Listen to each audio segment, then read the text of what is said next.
Morning and welcome back to Talk About It Tuesdays here at CUNY Athletics. And we will get to the questions towards. And so these are all student questions. I read through this, so I'm just going to start from the beginning, if that's okay, Deborah. That's fine. That's fine. Okay, so the first question asks, it says, rice and beans are a big part of my culture, but I'm often told that I should not consume too much rice. So I try to eat it once a day, every other day. How bad is white rice? And how much better is brown rice compared? Okay, let me explain a little bit about the rice and beans, because from one point of view, yes, it is actually good source of carbs and fiber and protein, because while the bean is still a protein but an incomplete protein, it gets complete when it gets together with the rice. So it's a good marriage. However, as I was mentioning in the presentation, it depends on the amount, the frequency, and how it's cooked. If it's just that you go to a restaurant and you eat rice and beans, chances are none of that food is organic. That's one. Second, they probably use canola oil to cook. So that's also another factor. So in order to make those rice and beans healthy, I will do the following. I will get rice and beans organic. I will get rice, not the brown, contrary to what everybody recommends. I know they say, oh no, the brown, but the brown has something called lectins that is an anti-nutrient that is going to cause inflammation. And when it causes inflammation, it's going to cause your insulin to go up too, and you're going to be in a state that you cannot really lose your weight, you cannot be healthy. So let's control inflammation by switching to a long grain organic rice like basmati rice. That's a good rice. And the frequency. If you want to eat the rice and beans in a healthy version with the long grain and the organic beans, eat it probably no more than twice a week. And like that is really healthy. But if you eat that every day, it might be causing inflammation and more damage than benefit. I understand also on the other hand that sometimes, it's hard to get food, but I recommend also for the CUNY students, we can go to the food pantries. I myself support and help the food pantry at Queens College. So you don't have to really live on rice and beans. You can have other things to have a variety of food. So yeah, in general terms, rice and beans is healthy, but depends how you cook that and how often do you eat it during the week. Great. That's great advice. The next question we have. So this student athlete is trying to put on some more weight for his size. And he says, I'm thinking about going vegetarian, but still will consume some fish and chicken to meet my protein needs. Are a lot of vegetarian protein sources good for muscle development? Okay. Unfortunately, no. And yes, a lot of people are going to jump. My friends are going to jump. My colleagues are going to jump. My professor, what are you saying, Debrah? But yes, I would say going vegetarian, not the best route. Consuming a lot of veggies, yes. But if you really want to put some muscle, you need the proteins, the good ones, the real ones. You need to eat a steak, but not just any steak, an organic, pasture-raised, grass-fed, organic, piece of a steak. If you cannot do that, or you don't want because you don't like meat, okay, stick with chicken and fish, as he was saying, or she, I don't know. But yes, you need the proteins, the animal proteins.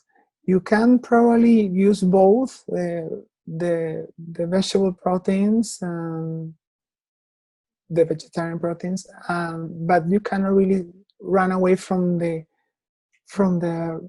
animal, because then you're not going to have that amount of development that you can achieve with that. But I understand some people, oh no, I don't like the red meat. Okay.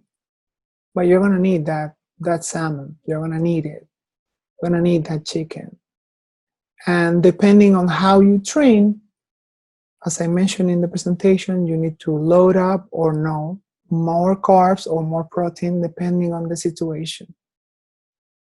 So yeah, I won't really recommend going vegetarian all the way. So you mentioned vitamin D in your presentation. So how much sun exposure do we need to get the recommended amount of vitamin D? Vitamin D, as I mentioned, you can get it from sun exposure. So let's say go for a walk in the park for a good 45 minutes, and then you're good. You're good for the day. We get also vitamin D from food, but it's good to combine both because the vitamin from the food usually is D2 and from the sun is D3, and our body tends to like D3 a little better. You can still process both, but yes, go for a walk for a good 30-45 minutes. That's really what you should do. Especially now that we are with this COVID-19 and we are at home all the time. For your health, for the vitamin D, and for your mental health, go for an hour of walk. That will seal the deal. Yeah. Great. So how can one learn how to build a diet plan specific to their sport? You know, whether if you're a swimmer or if you're a basketball player, and trying to meet those individual sport needs. Okay, so good question. Depending on the type of exercise, if it's aerobic or anaerobic, anaerobic is basically weightlifting, right? And the aerobics are the other ones, which is being a swimmer, a runner, playing basket, etc. So for those that are aerobic, you benefit from carbs. Carbs, especially in the pre-workout, the loading phase. So when you get to the workout or the exercise or the game, you are ready because you have all this glycogen in your system. Glycogen is basically the energy. Once you eat, the glucose converts into glycogen and gets stored in your muscles, in your liver, and it's ready and available for the athlete when need to perform. Because as an athlete, you need to perform, and sometimes you need to perform hard. So you need that glycogen level to be really high. And that's why you need carbs, and that's why you need good proteins and good fats. Contrary to the anaerobic, like a weightlifter, that person needs more protein and less carbs because it's not really engaging into an exercise that needs oxygen. That's why it's called anaerobic. So if you are not really using that aerobic feature of your system, you are not really using that much oxygen, you will not benefit from loading on carbs. You're going to get fat if you do that. You don't need it. So for an anaerobic person, an athlete that is anaerobic, focus more on proteins and fats. For aerobic athlete, focus more on carbs and medium range for proteins and fats. I hope that was simple. I tried to really make it simple. It boils down to the aerobic and anaerobic exercise. Was that clear? Yeah, that's great advice. That's an easy place to start for. Yeah, I'm trying to really make it simple so people understand. And absolutely, and I think this is a great building block for some of our student athletes to, work towards developing those proper habits. Right. I thought the part where you had mentioned, that this is a lifestyle thing versus, a gimmick diet is really important to, understand. So following up with that, how far ahead of the workout should someone consume their pre-workout meal? Okay, pre-work meal. If you're talking, for example, that you're gonna work out, let's say at noon, so you can have a good breakfast like around 8. So you have enough time to digest, process, metabolize all that food and nutrients that you ate in your breakfast. So you are ready for noon. But if you are arriving in the morning to, let's imagine that campus is open and you arrive to work out, to train, you don't want to eat a large breakfast right away before, an hour before, because then you cannot really perform. You're digesting at that moment. You're going to have a conflict of interest in your system trying to digest your food and produce the energy so you can perform. So you don't want to do that. So if you have enough time to get to that pre-workout, 2 or 3 hours, then you can have a nice breakfast or a nice lunch or a nice meal with the perfect ratios, as I said, carbs, proteins, fats. But if you are close to the performance, let's say you're only an hour away, then you don't want to do that. You want to probably have let's say a protein shake. I haven't mentioned those, but they are important. Having a good protein shake like an hour before, that's easy to digest. It goes to your bloodstream rather fast because your body doesn't have to work a lot in processing, in like would you process in a breakfast, which basically has, I don't know, complex carbs, fats, proteins, eggs, etc. So yeah, a good rule of thumb will be an hour before workout, um, a good smoothie, good protein shake. Great. So during your presentation, you mentioned behavior modification as a component to weight loss. Can you just speak to that? Because I think that's a really important thing for our student athletes to get a grasp of. Sure.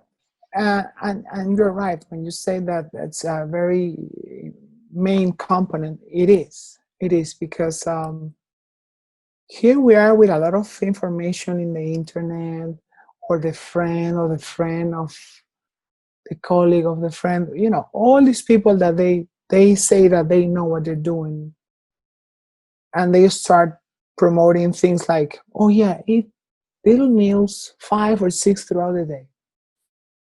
Really, who said that? What's the science behind that? No. But people do it, and they get used to it. And not only have these 6 meals, now they have, in between the meals, they have snacks. Because somebody said to them, oh, snacking is good. It holds your hand between one meal and the other. No, you don't need to hold your hand between one meal and the other. You don't need the snack, because that snack is producing, again, as I mentioned before, it's producing a spike of insulin. Why? Because the glucose goes up and the insulin goes right away to try to bring down that glucose. So behavioral modification in a diet is crucial, because we need to sort of like relearn to eat, to nourish our bodies. Get out of all these nonsense fat notions and diets, and use the science, use the knowledge.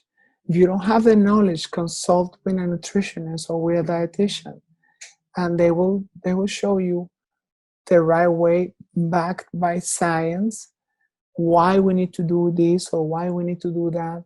And that's how the behavioral changes start. Because if I explain to you, okay, Ryan, instead of those 5 meals, we're going to only do 3.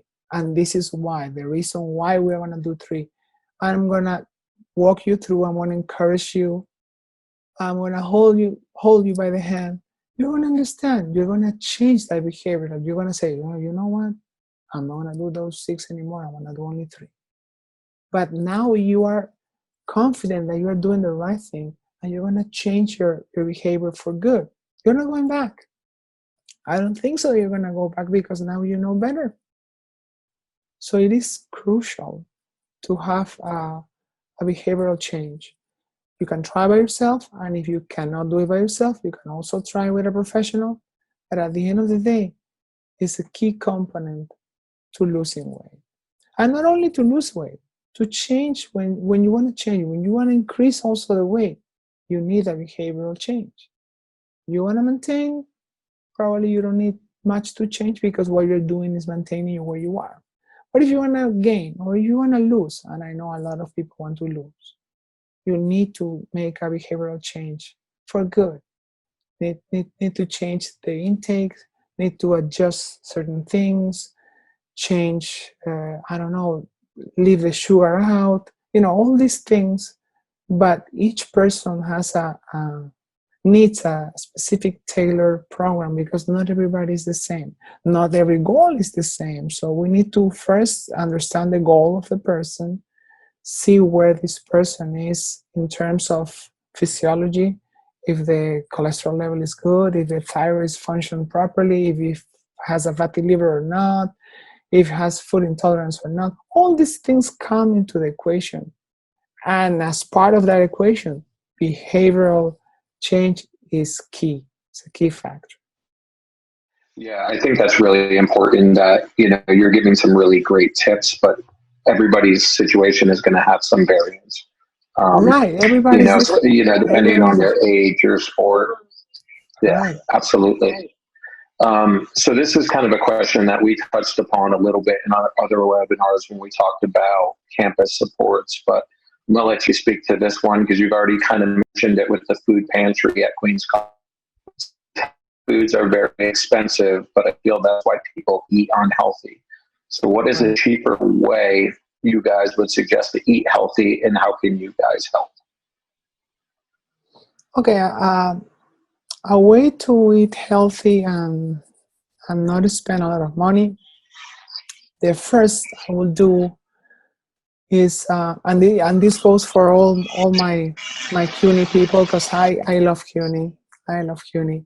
So for all my CUNY people, we all have, in all the campuses or in most of them, we have food pantries. So please reach out to campus, like in this case, Queens College. You can reach out to Queens College. You can visit us in the social media, in Instagram, in Twitter, and you can find the hours, you can find the process, how to reach out. Because I know due to COVID-19, a lot of things stopped, and this was not the exception. At some point we had to stop.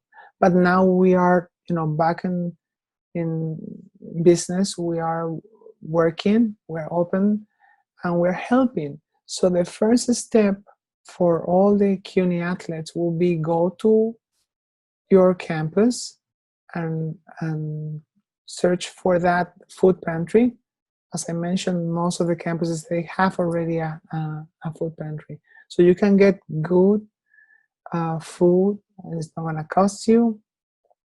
And you can really supplement all your meals with a variety of food, because these are really good places. They have everything.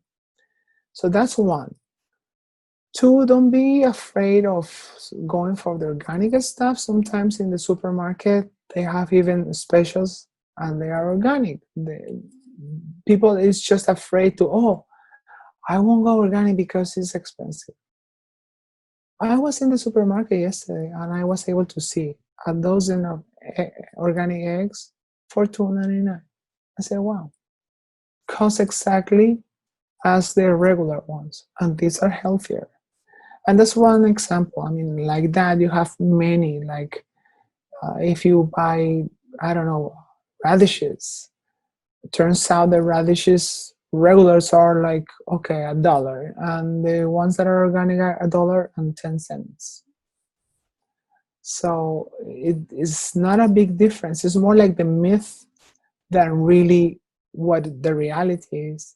And nowadays with this COVID, a lot of things are adjusted even down. So check the prices. Don't be afraid of checking the organic area. It's for your benefit. It's for your health. So you're going to get that good prices, good food in the supermarkets. As I mentioned, the food pantries, that's another way. And even if you have to go to a, I don't know, let's say a McDonald's, because some people will tell me, hey, you know what? I can afford this menu at McDonald's, but I can't do anything else.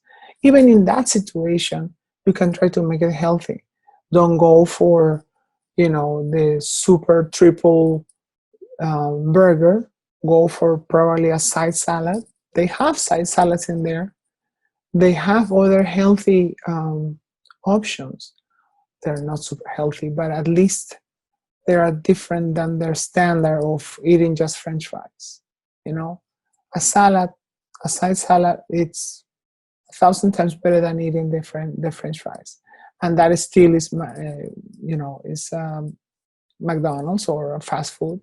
The same for Dunkin' Donuts. If you go to Dunkin' Donuts, you don't have to have the donut. You can have the coffee, and probably they sell wraps with, they call it the breakfast wrap, and it comes with a little wrap and egg inside.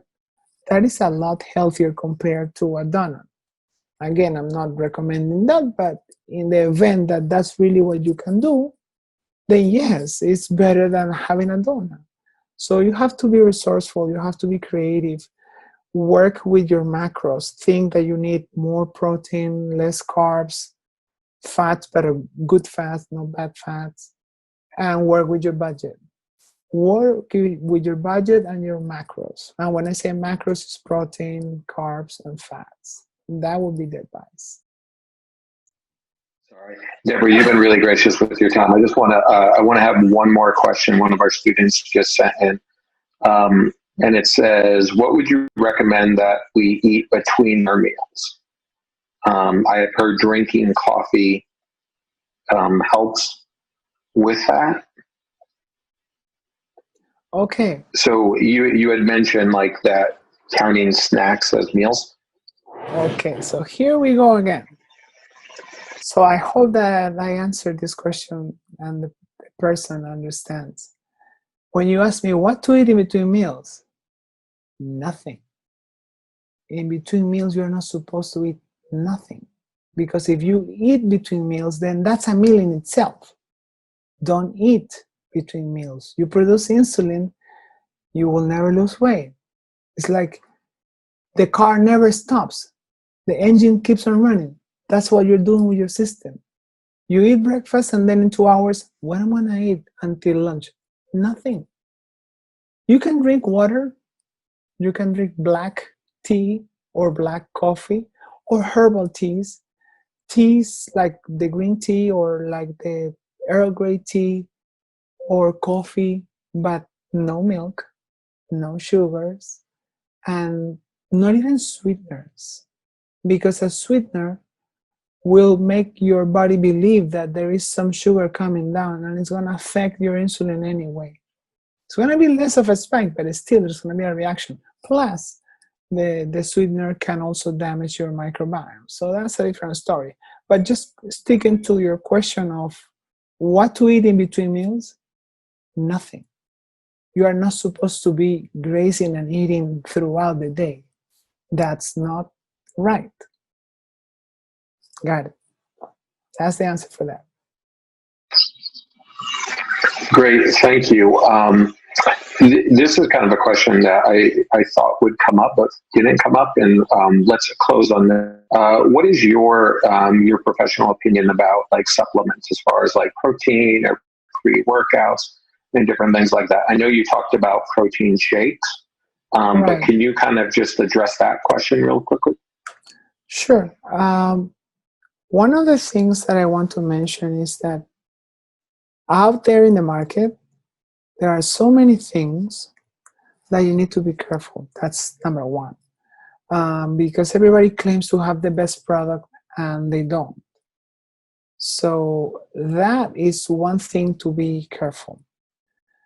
Second, depending on what you're doing, you need specific things. Like I mentioned, a pre-workout will go great with a protein shake. But we can also use supplements for after the workout to support, like, for example, glutamine supports the system, the digestive system, and also supports the recovery of the muscles. Leucine is another one. But I will stick with things from brands like, for example, I like a lot Sports Research. Not recommending them to anybody. I don't have any kind of affiliation either, but I consume those myself because that's a good brand. It's a really good brand. So yeah, supplements. For example, other people consume pre-workouts, which basically is some sort of caffeine product. Why don't you just have a coffee? But no, they like to, oh no, I need this monster something drink as a pre-workout. No, just have a cup of coffee. In fact, I will have a glass of water with a tablespoon apple cider vinegar. That really works. So anyway, depending on what you're doing, that's why you need to adjust and get the right supplement in the event that you really need it. Some people, like, oh, let's have hydroxycut so I get lose weight. Don't do that, because whatever is in that hydroxycut is not really doing any magic to you. It's gonna mess up your liver. It's gonna cost you money, and it's not gonna do the job. You get better results by avoiding and saving that money from the supplements and get your food organic. That's a better deal. Don't go crazy with the supplements. Get one or two, but don't go crazy. I know people, they go crazy. They buy the whole DNC. They have it at home. You don't need that. You don't need that kind of supplementation. Get your food organic. It's much better. But if you're gonna get something, if I have to pick something, I'll get a good protein shake. That's what I will get. Great. Thank you. I think this is a lot of really helpful information for our student athletes. And I really like how you kind of put it in the context of, the circumstances that our typical CUNY student athlete would be dealing with currently based on, just the nature of what's going on. So, Debrah, first of all, I want to thank you for your time. For all of our student athletes, this information will be available at cunyathletic.com, as well as some of the information that Debrah shared throughout with her PowerPoint. So for the CUNY Athletic Conference, thanks for joining us with our Talk About It Tuesday session, sponsored by Hospital for Special Surgery. Debrah, a huge thank you once again. Thank you, Ryan. Thank you, Kim. And I have also to thank CUNY and Queens College especially. I love my Queens College. And the people that make this possible, like George Anopoulos. Thank you so much, George. And my colleagues, Kate Henao and Nati Aldovino, because they helped me also. They gave me some advice, because as I mentioned, I go too drastic sometimes, but they keep me check. So shout out to you guys. And thank you everybody, and thank you, CUNY. And if you have questions, please feel free to reach out to me via social media or via email. Once again, thank you, Ryan. Thank you, Kim. And I'll be here anytime that you invite me. Thank you.